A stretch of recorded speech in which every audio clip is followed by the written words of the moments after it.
Hey everyone, so here is a quick video overview of the API utility from MuleSoft that was just recently released to the Salesforce AppExchange.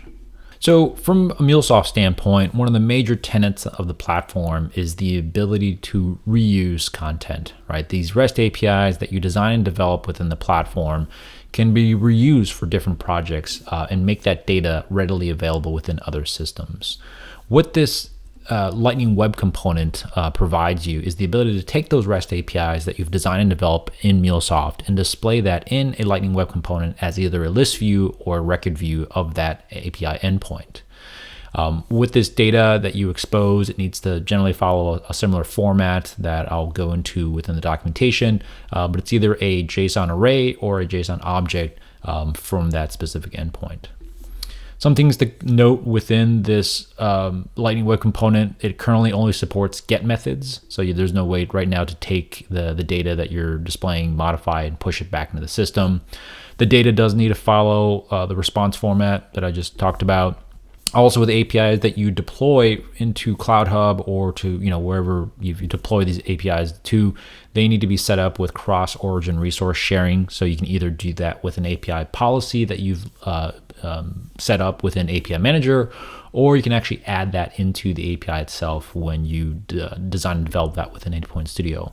Lastly, this is available as a GitHub project, and you can easily take the code for this Lightning Web Component and extend it and customize it to your use cases and needs. It's kind of a springboard to actually take the APIs that you have designed and developed in MuleSoft and then display that within Salesforce. Okay, so let's switch over to the browser and show you how to actually set this up. And what I'm going to use here is an example API that I've already deployed into Runtime Manager and is available within my Exchange. This, in essence, is a user API. And this API here, if we go ahead and click into it, if we go to Get Users, we can change it to a production endpoint and click on Send, and it's going to go ahead and return back that data from a MySQL database that I have up and running. And this data here is just essentially user data with first name, last name, phone number, customer ID, and whatnot. Switching over to Salesforce. So to install this Lightning Web Component, what we're going to go to is jump into Setup. And from Setup, we're going to go into the Quick Find and search for AppExchange. We'll click into the AppExchange Marketplace.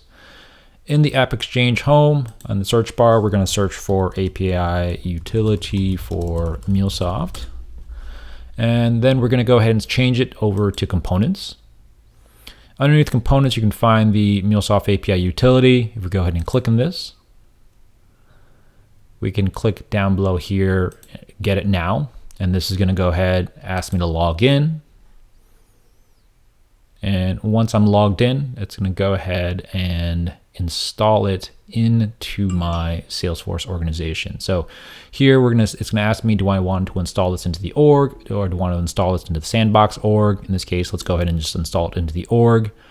We're going to go ahead and agree to the terms and conditions and click on Confirm and Install.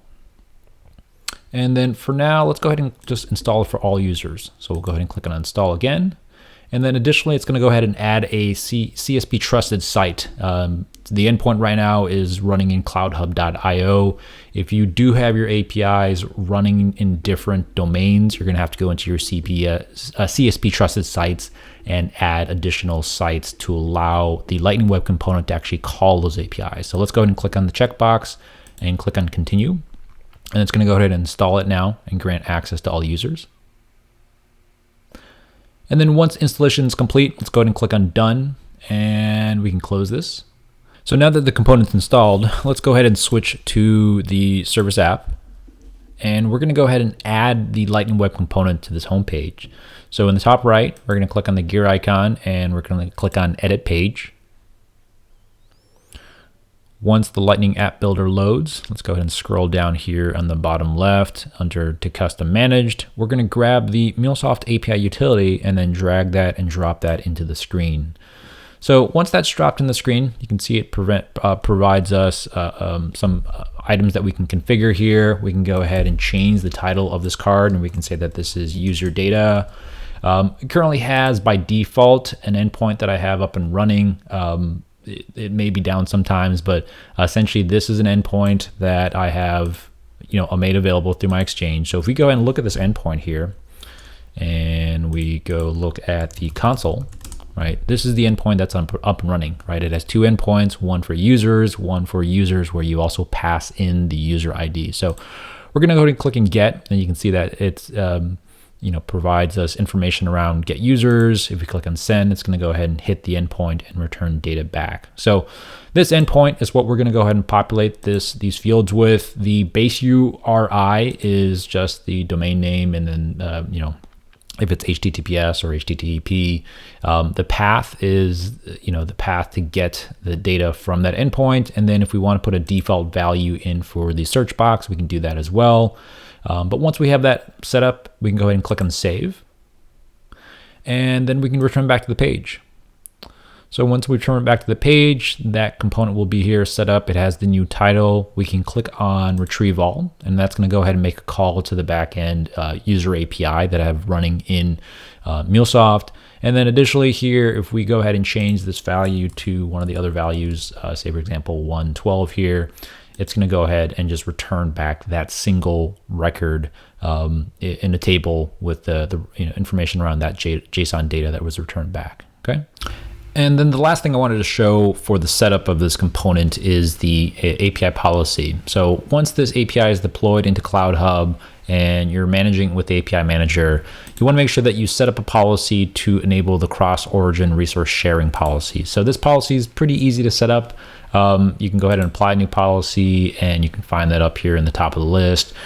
When you apply this policy, all you need to make sure you do is either set it to public resource, or you can also set up the origin, set what methods you can allow it to call, give it the headers, and then click on apply. But for the case of this demo, we're going to go ahead and leave it as a public resource. Click on apply, and then that's going to make that API available for Salesforce to call within the Lightning Web component here within Salesforce. Okay, so hopefully that gave you a good overview of the new API utility from MuleSoft. If you have any questions, don't hesitate to leave a comment. Have a great day.